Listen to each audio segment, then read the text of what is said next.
নমস্কার বন্ধুরা, welcome to my channel moons চটজলদি রান্না।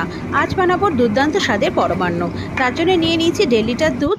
ভালো করে সুন্দর করে সুন্দরভাবে ফুটিয়ে নেব। নেওয়ার পরে আমি এখানে 150 গ্রাম গোবিন্দভোগ চাল নিয়েছি, যেটা কিনা আগে থেকে ধুয়ে তার মধ্যে আমি ঘি মাখিয়ে রেখে দিয়েছিলাম, সেটা ঢেলে দেবো।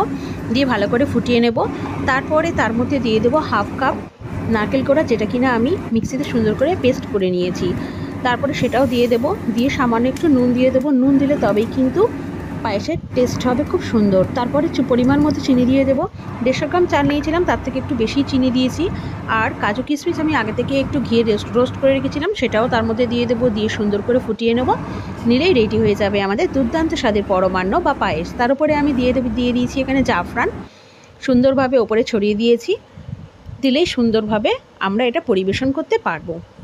যদি এই রেসিপিটা ভালো লেগে থাকে তাহলে অবশ্যই চ্যানেলটা সাবস্ক্রাইব করে পাশে থাকবেন, একটা ছোট্ট লাইক দিয়ে যাবেন। Thank you.